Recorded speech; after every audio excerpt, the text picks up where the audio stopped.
ये रास्ता हमें सीधा लेकर जाएगा रानी के उस महल की तरफ जहां पर रानी ने वियोग में अपने आत्मदाह किया था। खंडरों के अंदर आज भी सोने चांदी के सिक्के दफन हैं।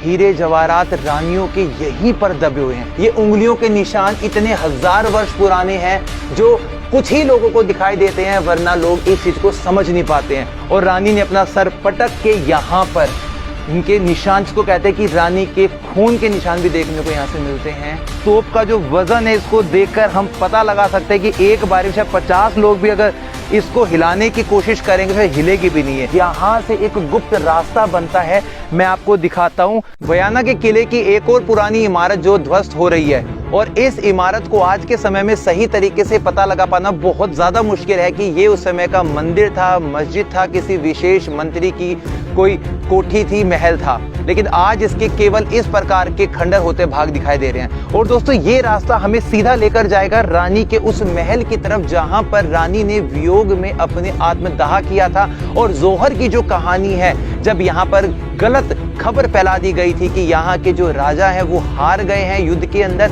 और सभी रानियों ने कर लिया था जोहर, उसके कुछ निशान जो हैं सतियों के वो इसी रास्ते पर है। देख सकते कितना ज्यादा खतरनाक और डरावना रास्ता आज हमें दिखाई दे रहा है। न जाने कैसे थे वो बहादुर शासक जिन लोगों ने इतनी ऊंचाई पर इस किले का निर्माण करने का विचार किया।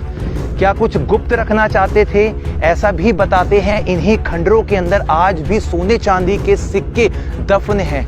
हीरे जवाहरात रानियों के यहीं पर दबे हुए हैं। इसलिए लोगों ने समय समय पर खुदाई भी करी है इन दीवारों के अंदर उस खजाने को ढूंढने के लिए। और सरकार की नजरों से ये किला काफी वर्षों तक दूर रहा है, अभी संज्ञान में ये जरूर आया है। न जाने कितनी सारी ऐसी गुप्त सुरंगें हैं जो यहाँ से अलग अलग दिशाओं में जाती हैं। उन गुप्त सुरंगों के अंदर भी ऐसे कई राज हैं जो दफन हैं। और इसी के साथ में एक दूसरी इमारत, ये देखिए, बस हम इस चीज से बहुत दुखी हैं। ये नहीं पता लगा पा रहे हैं कि ये विशेष व्यक्ति किसके नाम की इमारत थी, पर खंडहर जरूर देख और दिखा पा रहे हैं। सीधे हाथ की तरफ दूसरी इमारत के अवशेष।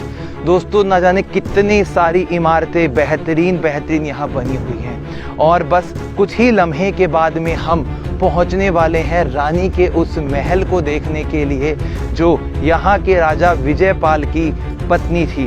उन्हीं के द्वारा इस हिस्से में जोहर की जो कहानी है वो सुनने को मिलती है। ये देखिए इस महल की बाहरी संरचना कितनी मजबूत, भव्य, चौड़ी दीवारों के साथ में बना हुआ यहाँ का बयाना किला, जिसमें स्थित है रानी का महल। काफी इतिहासकारों ने इस बात का जिक्र भी किया है कि इस स्थान पर रानियों का जोहर हुआ था। लेखक हीराचंद भी इस बात का अपनी पुस्तक में जिक्र करते हैं, और भी अन्य लेखक हैं। तो दोस्तों अब मेरी जो उत्सुकता है वो और भी ज्यादा बढ़ रही है। बाहर की तरफ एक छतरी बनी हुई है सबसे पहले, और रानी का जो महल है वो हमें इतिहास तो बताता है पुराना, लेकिन इसकी जो बनावट है दोस्तों वो हमें पता लगती है लोधी शासनकाल की।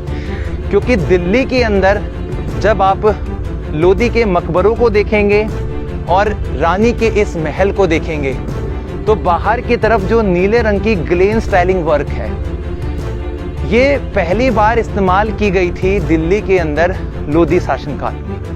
उसके बाद में जहांगीर के समय में भी इस तरह का जो काम है वो ज्यादा देखने को मिलता है। पर इतिहासकार लिखते हैं कि इसी इमारत के निचले स्तर पर जो पुरानी इमारत है ना, वो विजयपाल जो राजा थे यहाँ के, उनकी रानी ने किया था जोहर।